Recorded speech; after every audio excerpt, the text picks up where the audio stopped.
Hello दोस्तों, स्वागत है आपका अपने चैनल एग्जामिज़न पे। तो एक बार फिर से मैं हाजिर हूँ 16 अगस्त 2020 के इंपॉर्टेंट इवेंट्स के साथ। आप वीडियो ध्यान से देखें क्योंकि क्वेश्चंस के साथ साथ मैं कई सारे इंपॉर्टेंट फैक्ट्स भी कवर करूँगा। आज का पहला क्वेश्चन देखते हैं। National digital health mission. Independence day जो हमारा हुआ था इस बार 74th एनिवर्सरी थी इंडिपेंडेंस डे की। तो 74th इंडिपेंडेंस डे को नेशनल डिजिटल हेल्थ मिशन इसके द्वारा लॉन्च किया गया। प्राइम मिनिस्टर मोदी जी ने लाल किले से नेशनल डिजिटल हेल्थ मिशन की घोषणा की। इसमें क्या होगा? इसके तहत सभी को एक हेल्थ आईडी प्रोवाइड की जाएगी। क्या? हेल्थ आईडी प्रोवाइड की जाएगी। जितने भी इंडियन सिटीजन्स हैं सभी को। इसमें क्या होगा? उनका हेल्थ रिलेटेड सारा डाटा इंक्लूड रहेगा, कवर रहेगा, ताकि वो जहाँ भी जाएँ अपना इलाज बेहतर ढंग से कर सकते हैं और सबकी हेल्थ इंफॉर्मेशन इस हेल्थ आईडी में सिक्योर रहेगी। तो आप इतना याद रखिएगा, national digital health mission prime minister Modi द्वारा 74th इंडिपेंडेंस डे को लाल किले से घोषित किया गया है। फ्यूचर में इसकी जो भी गाइडलाइंस आएंगी मैं आपको बता दूंगा। और पीएम मोदी लाल किले पर सबसे ज़्यादा बार ध्वजारोहण करने वाले नॉन कांग्रेसी पीएम भी बन गए हैं, यानी जो कांग्रेस से रिलेटेड नहीं है, वैसे इंडिया के पहले पीएम हैं जिन्होंने सबसे ज़्यादा बार ध्वजारोहण किया है लाल किले से। नेक्स्ट क्वेश्चन है, BSE बॉम्बे स्टॉक एक्सचेंज ने किस स्टेट गवर्नमेंट के साथ पार्टनरशिप की है इंडिया में स्टार्टअप इकोसिस्टम को बूस्ट करने के लिए? तो इंडिया में स्टार्टअप इकोसिस्टम को बूस्ट करने के लिए BSE ने गुजरात गवर्नमेंट के साथ पार्टनरशिप की है। देखिए, गुजरात गवर्नमेंट का एक इनोवेटिव हब है जिसका नाम है आई हब है ये इनोवेटिव हब। इसके साथ बॉम्बे स्टॉक एक्सचेंज ने पार्टनरशिप की है ताकि जो स्टार्टअप्स हैं गुजरात में या फिर इंडिया में, उनको स्टार्टिंग में जो फिनेंशियल कैपिटल होती है वो प्रोवाइड की जा सके। कैसे प्रोवाइड करेंगे? देखिए, इनोवेटिव हब के द्वारा जो भी स्टार्टअप्स डेवलप हो रहे हैं गुजरात में, उन सभी को BSE अपने यहाँ लिस्ट कर लेगा। लिस्ट करने से क्या होगा? हम लोग उसमें इन्वेस्ट करेंगे, उसके शेयर खरीदेंगे, इससे उनको कैपिटल मिल जाएगी स्टार्टिंग में। तो BSE ने फंड रेजिंग में आसानी हो इसके लिए गुजरात के आई हब के साथ पार्टनरशिप की है। इससे इंडिया में स्टार्टअप इकोसिस्टम बूस्ट होगा। नेक्स्ट क्वेश्चन है, ई-वे बिल। आपको बताना है किस या फिर किससे ऊपर के अमाउंट के लिए ई-वे बिल कंपलसरी है। तो 50,000 का कंसाइनमेंट हो या फिर इससे ऊपर का कोई भी कंसाइनमेंट हो, चाहे इंटर स्टेट जाना हो या फिर इंट्रा स्टेट, उन सभी के लिए ई-वे बिल कंपलसरी है। आप देखिएगा, अब ये ई-वे बिल चर्चा में क्यों है? क्योंकि अभी तक गोल्ड के लिए ई-वे बिल यूज़ नहीं किया जा सका। अब गवर्नमेंट ऑफ इंडिया ने यह भी कह दिया है कि गोल्ड पर भी ई-वे बिल लागू किया जाएगा और ई-वे बिल देना पड़ेगा गोल्ड के लिए। अभी ये पूरी तरह से लागू नहीं होगा, बस इतना है कि गवर्नमेंट ऑफ इंडिया ने अप्रूवल दे दिया है। खास बात क्या है? स्टेट गवर्नमेंट डिसाइड करेगी कि ई-वे बिल गोल्ड के स्थानांतरण पे, यानी कि यहाँ से वहाँ मूवमेंट पे लागू करना है या नहीं। आप इतना देखिएगा, ई-वे बिल के दो पार्ट होते हैं। पार्ट ए में आपका इनवॉइस डिटेल होता है और पार्ट बी में आपका व्हीकल डिटेल होता है। आप इतना देखिएगा, तो part A invoice detail, part B vehicle detail. Next question है, इंडिया ने किस कंट्री को 58 मीट्रिक टन की ह्यूमैनिटेरियन असिस्टेंस प्रोवाइड की है? तो रिसेंटली इंडिया ने लेबनान को 58 मीट्रिक टन की मानवीय सहायता यानी ह्यूमैनिटेरियन असिस्टेंट प्रोवाइड की है। मैंने कुछ दिन पहले आपको पढ़ाया था, जो लेबनान की कैपिटल है बैरूत में अमोनियम नाइट्रेट की वजह से बहुत बड़ा ब्लास्ट हो गया था। इसकी वजह से सैकड़ों जानें चली गई थी बैरूत में। इसलिए अब इंडिया ने फूड और मेडिकल सप्लाई के तौर पर 58 मीट्रिक टन मानवीय सहायता प्रदान की है। किसको? लेबनान को। तो बैरूत याद रखिएगा, इसकी कैपिटल है जहाँ पे ब्लास्ट हुआ था अमोनियम नाइट्रेट के कारण। रिसेंटली इंडियन एयरफोर्स के C-17 जो एयरक्राफ्ट है उसके द्वारा ये 58 metric tonne humanitarian assistant provide की गई है लेबनान को। नेक्स्ट क्वेश्चन देखते हैं, बायोडिग्रेडेबल फेस मास्क जिसका नाम है पवित्र पति और एंटी माइक्रोबियल बॉडी शूट इसका नाम है औषधा तारा, इनको किस एंटिटी द्वारा डेवलप किया गया है? तो पवित्र पति एक बायोडिग्रेडेबल फेस मास्क है और औषधा तारा एक एंटी माइक्रोबियल बॉडी सूट है। इसको डेवलप किया गया है डायट द्वारा। डायट मतलब defence institute of advance technologies, ये पुणे में स्थित है। इन्होंने एक बायोडिग्रेडेबल फेस मास्क बनाया है पवित्र पति। ये जो है face mask Ayurvedic nano fibre से बनाया गया है और बायोडिग्रेडेबल है। आप इतना याद रखिएगा। उसके अलावा एंटी माइक्रोबियल रेजिस्टेंस वाला एक बायोसूट बनाया है जिसका नाम क्या है? औषधा तारा। तो इन दोनों का नाम याद रखिएगा। कोल्हापुर की एक टेक्सटाइल कंपनी है, वो इन दोनों को मैन्युफैक्चर करेगी। तो डायट जो कि पुणे में स्थित है, डिफेंस मिनिस्ट्री के तहत आता है, defence institute of advance technologies, उसने पवित्र पति और औषधा तारा को बनाया है। नेक्स्ट क्वेश्चन है, किस इंडियन बैंक ने आर्म फोर्सेस के लिए शौर्या KGC कार्ड घोषित किए हैं या फिर लॉन्च किए हैं। तो Shaurya KGC card HDFC bank द्वारा लॉन्च किए गए हैं। KGC मतलब किसान गोल्ड क्रेडिट, किसान गोल्ड क्रेडिट, ये है KGC का फुल फॉर्म। तो शौर्या KGC कार्ड ये आर्म फोर्सेस के लिए लॉन्च किए गए हैं HDFC बैंक द्वारा। जैसे आपके KCC किसान क्रेडिट कार्ड की सारी फैसिलिटीज़ होती हैं, सेम वैसी फैसिलिटी प्रोवाइड की जाएंगी शौर्य KGC कार्ड में। बस इतना रहेगा कि जो किसान क्रेडिट कार्ड होते हैं उसमें 2 लाख का लाइफ कवर मिलता है, और यहाँ शौर्य KGC कार्ड में 10 लाख का लाइफ कवर प्रोवाइड करेगी HDFC बैंक। आप इतना याद रखिएगा। तो शौर्य KGC कार्ड ये जो है ट्राई कलर थीम पे आधारित होंगे, यानी कि आप जब ये कार्ड परचेस करेंगे तो आप देखेंगे कि तिरंगा बना हुआ है इस कार्ड पे। और इसको लॉन्च किस पहल के तहत किया गया है? तो HDFC का एक इनिशिएटिव है, हर गांव हमारा इनिशिएटिव के तहत ये शौर्य KGC कार्ड को लॉन्च किया गया है। यह क्वेश्चन है, किस इंडियन बैंक ने अपने डिजिटल प्लेटफॉर्म योनो कृषि पर KCC रिव्यू ऑप्शन प्रोवाइड किया है? तो योनो आप सभी को पता है SBI का डिजिटल प्लेटफॉर्म है योनो। योनो का प्लेटफॉर्म क्या है? यू ओनली नीड वन, ये है योनो का प्लेटफॉर्म। तो योनो कृषि ये SBI का डिजिटल प्लेटफॉर्म है, इसी में KCC रिव्यू ऑप्शन SBI ने प्रोवाइड किया है। अब KCC रिव्यू ऑप्शन से क्या होगा? जो किसान होते हैं, फार्मर्स होते हैं, वो अपनी KCC लिमिट, देखिए इसको चेंज करने के लिए और उसको चेक करने के लिए अभी बैंक जाना पड़ता है। अब क्या करेंगे? ऑनलाइन तरीके से ही आप KCC लिमिट को रिव्यू कर सकते हैं और चेंज कर सकते हैं योनो कृषि प्लेटफॉर्म पे जाके। ये डिजिटल प्लेटफॉर्म है SBI का, अब इस पर KCC रिव्यू ऑप्शन प्रोवाइड कर दिया गया है। नेक्स्ट क्वेश्चन है, जो CICs होती हैं यानी कोर इन्वेस्टमेंट कंपनीज, उनके रेगुलेशन और सुपरविजन फ्रेमवर्क को रिव्यू करने के लिए RBI ने किसकी चेयरमैनशिप में एक वर्किंग ग्रुप बनाया था? तो RBI ने तपन रे वर्किंग ग्रुप बनाया था कोर इन्वेस्टमेंट कंपनीज के रेगुलेशन और सुपरविजन को रिव्यू करने के लिए।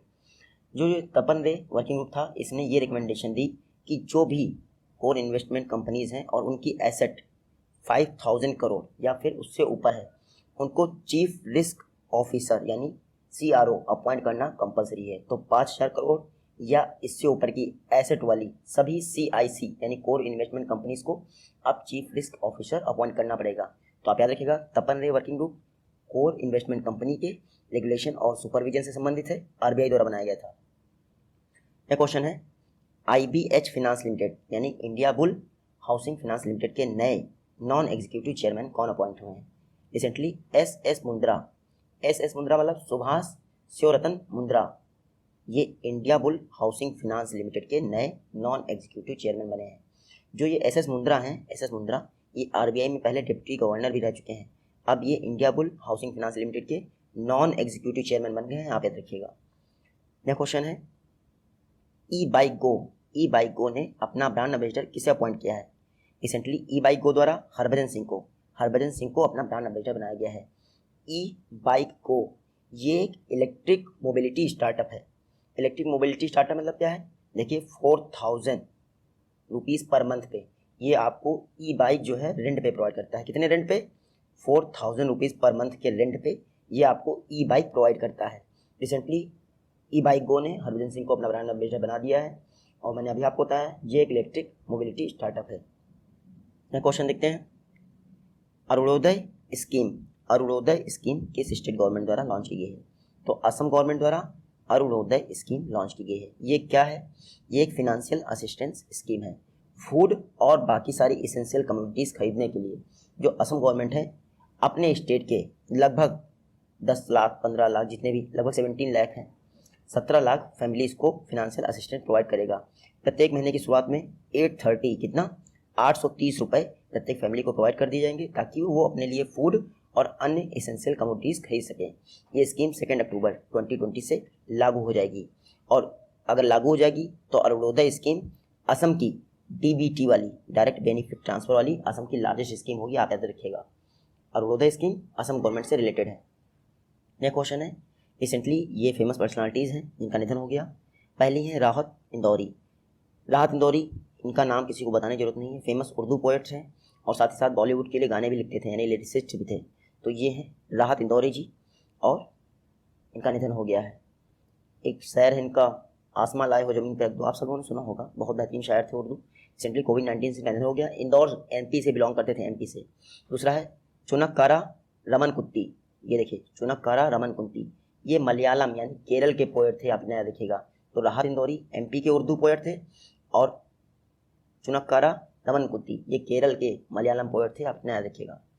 नेक्स्ट क्वेश्चन है, इंडिया ने किस कंट्री के डेवलपमेंटल प्रोजेक्ट के लिए $5 मिलियन का असिस्टेंस अनाउंस किया है? तो रिसेंटली इंडिया ने मालदीव में डेवलपमेंटल प्रोजेक्ट के लिए $5 मिलियन का असिस्टेंस पैकेज अनाउंस किया है। ये जो $5 मिलियन होगा इसमें से $4 मिलियन का आपका लाइन ऑफ क्रेडिट प्रोवाइड किया जाएगा। उसके अलावा $100 मिलियन आपको ग्रांट के तौर पे प्रोवाइड किए जाएंगे, यानी इनको वापस नहीं लिया है। तो $400 मिलियन LOC हो गया, लाइन ऑफ क्रेडिट, और $100 मिलियन ग्रांट, तो टोटल $500 मिलियन का असिस्टेंस अनाउंस किया गया है इंडिया द्वारा मालदीव के लिए।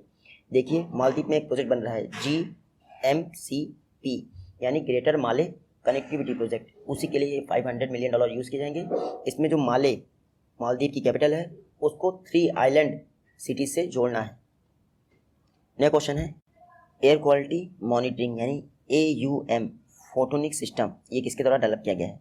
तो air unique quality monitoring photonic system को डेवलप किया गया है प्रोफेसर राव ततावर्ती, आप इनका नाम याद रखिएगा, प्रोफेसर राव ततावर्ती। इन्होंने AUM फोटोनिक सिस्टम डेवलप किया है। AUM सिस्टम देखिए एयर क्वालिटी की रियल टाइम मॉनिटरिंग करेगा, और ख़ास बात क्या है इस सिस्टम की, ओरिजिनेट पॉइंट भी ट्रेस कर लेगा, यानी कहाँ से ओरिजिनेट हो रहा है आपका PM 2.5 या फिर इसके जैसे अन्य पोल्यूशन। तो रियल टाइम मॉनिटरिंग सिस्टम के साथ साथ जो ओरिजिनेटिंग पॉइंट है पोल्यूशन का उसको भी ट्रेस करने की क्षमता है AUM फोटोनिक सिस्टम में। इसको डेवलप किया गया है प्रोफेसर राव ततावर्ती द्वारा। और कौन से प्रोग्राम के तहत डेवलप किया गया है, आपसे एग्जाम पूछ सकते हैं। तो department of science and technology के क्लीन एयर रिसर्च इनिशिएटिव यानी क्लीन एयर रिसर्च इनिशिएटिव, उसके तहत ही AUM फोटोनिक सिस्टम डेवलप किया गया है। यह क्वेश्चन है, टोक्यो ओलंपिक के लिए इंडियन टीम का ऑफिशियल स्पॉन्सर कौन है? तो टोक्यो ओलंपिक आप सभी को पता है जुलाई से अगस्त 2021 के लिए पोस्टपोन कर दिए गए हैं, जापान के टोक्यो में होने हैं। इस बार इंडियन टीम का ऑफिशियल स्पॉन्सर है INOX media group Indian team का ऑफिशियल स्पॉन्सर है टोक्यो ओलंपिक 2021 के लिए, तो आप ध्यान रखिएगा। नेक्स्ट क्वेश्चन है, सभी अर्बन कोऑपरेटिव बैंक को 30 जून 2021 से system based asset classification adopt करना पड़ेगा अगर उनकी टोटल एसेट कितने अमाउंट या फिर उससे ऊपर है। तो अगर किसी भी अर्बन कोऑपरेटिव बैंक की टोटल एसेट 2000 करोड़ है, कब? 31 मार्च 2020 यानी 31 मार्च 2020 को अगर किसी भी अर्बन कोऑपरेटिव बैंक की टोटल एसेट 2000 करोड़ या इससे ऊपर है तो उसको 30 जून 2021 तक सिस्टम बेस्ड एसेट क्लासिफिकेशन को अडॉप्ट करना ही पड़ेगा। इसके अलावा जिनकी एसेट 1000 करोड़ से लेके 2000 करोड़ के बीच में है 31 मार्च 2020 को, उनको क्या करना पड़ेगा? 30 सितंबर 2021 से सिस्टम बेस्ड एसेट क्लासिफिकेशन को अडॉप्ट करना ही पड़ेगा। इससे फ़ायदा क्या होगा? देखिए नोटबंदी हुई तो लोग जाके अर्बन कोऑपरेटिव बैंक्स में और रूरल जो डेवलपमेंट बैंक हैं वहाँ पे RRBs वहाँ पे जाके अपना पैसा बैक डेट में जमा कराए, 2 महीने पहले की डेट में जमा कराए, 3 महीने की पहले की, और सैकड़ों किस्तों में इंस्टॉलमेंट में जमा कराए ताकि लोगों को शक ना हो। क्योंकि ये लोग क्या करते थे, रजिस्टर मेंटेन करते थे कई जगह पे। तो इसमें क्या हुआ, कंप्यूटर में डाटा फीड ही नहीं हुआ, और अगर डाटा फीड भी हुआ तो वो बैक डेट में फीड कर दिया गया क्योंकि वो नेट से कनेक्टेड कंप्यूटर नहीं था। तो अब system based asset classification use करने से क्या होगा, सारा सर्वर नेट बेस्ड होगा। अगर आप एक भी रुपये का ट्रांजेक्शन करते हैं तो पता चल जाएगा। तो इसीलिए जो भी अर्बन कोऑपरेटिव बैंक जिनकी एसेट 31 मार्च 2020 को 2000 करोड़ है उनको 30 जून 2021 तक, और जिनकी एसेट 31 मार्च 2020 को 1000 करोड़ से 2000 करोड़ के बीच में है उनको सितंबर 2021 यानी 30 सितंबर 2021 से system based asset classification adopt करना ही पड़ेगा। नेक्स्ट क्वेश्चन है, कृषि मेगा ये एक नया डाटा रिकवरी सेंटर है, किसके द्वारा सेटअप किया गया है या फिर डेवलप किया गया है? तो ICAR Indian council of agriculture research ने कृषि मेगा एक डाटा रिकवरी सेंटर डेवलप किया है। ये डाटा रिकवरी सेंटर कहाँ स्थापित किया जाएगा? तो देखिए ये data recovery centre NAARM Hyderabad में स्थित है। NAARM वहाँ पर स्थापित किया जाएगा। NAARM मतलब national academy of agricultural research management Hyderabad में स्थित है। वहीं पर आपका कृषि मेघा डाटा रिकवरी सेंटर स्थापित किया जाएगा। ये जो कृषि मेघा डाटा रिकवरी सेंटर है इसको लॉन्च किसने किया है? तो हमारे एग्रीकल्चर मिनिस्टर नरेंद्र सिंह तोमर जी ने लॉन्च कर दिया है। इसमें क्या होगा देखिए मैं बता दूं आपको, ये जो कृषि मेघा डाटा रिकवरी सेंटर है इसको national agriculture higher education project, क्या national agriculture higher education project के तहत सेटअप किया गया है। और ये जो national agriculture higher education project है ये गवर्नमेंट ऑफ इंडिया और वर्ल्ड बैंक का ज्वाइंट प्रोजेक्ट है, आप इतना रखिएगा। इसके अलावा नरेंद्र सिंह तोमर ने दो और इनिशिएटिव लॉन्च किए हैं। एक है आपका KVC एलूनेट KVC एलूनेट मतलब कृषि विश्वविद्यालय छात्र एलमनी नेटवर्क, ये भी लॉन्च किया नरेंद्र सिंह तोमर ने। उसके अलावा हायर एग्रीकल्चरल एजुकेशन इंस्टीट्यूट के लिए ऑनलाइन एक्रेडिटेशन सिस्टम भी लॉन्च किया है। तो ये और दो चीज़ें लॉन्च की थी। इंडियन काउंसिल ऑफ एग्रीकल्चर कहाँ स्थित है? नई दिल्ली में स्थित होगा, आप सभी को पता है। 1929 में स्थापना हुई थी इंडियन काउंसिल ऑफ एग्रीकल्चर की। लास्ट क्वेश्चन है, इंडिया में ट्राइबल फ्रीडम फाइटर्स पर कितने म्यूजियम बनाए जा रहे हैं? तो ट्राइबल फ्रीडम फाइटर्स और उनकी याद में इंडिया में टोटल 9 म्यूजियम बनाए जा रहे हैं ट्राइबल फ्रीडम फाइटर्स पर, यानी जनजातीय स्वतंत्रता सेनानियों की याद में टोटल 9 म्यूजियम बनाए जा रहे हैं इंडिया में। कौन बना रहा है? ट्राइबल अफेयर्स मिनिस्ट्री बना रहा है। देखिए 2016 में इन्होंने अनाउंस किया था, 15 अगस्त को 2016 में अनाउंस किया था कि 9 म्यूजियम बनाए जाएंगे। अब इन्होंने कहा है 2022 तक ये सारे म्यूजियम बनकर तैयार हो जाएंगे। ये 9 म्यूजियम देखिए, इन सभी 9 म्यूजियम में गुजरात का एक प्लेस है राजपीपला में इन 9 म्यूजियम में से सबसे बड़ा म्यूजियम बन रहा है। उसकी कॉस्ट आ रही है 102.55 करोड़। तो गुजरात के राजपीपला में इन 9 म्यूजियम में से सबसे बड़ा ट्राइबल फ्रीडम फाइटर म्यूजियम बन रहा है। आप देखिएगा, तो ट्राइबल अफेयर्स मिनिस्ट्री ने 15 अगस्त 2016 को अनाउंस किया था कि 9 ट्राइबल फ्रीडम फाइटर पर आधारित म्यूजियम बनेंगे। मिलते हैं आपसे नेक्स्ट वीडियो में, तब तक के लिए take care, goodbye and Jai Hind.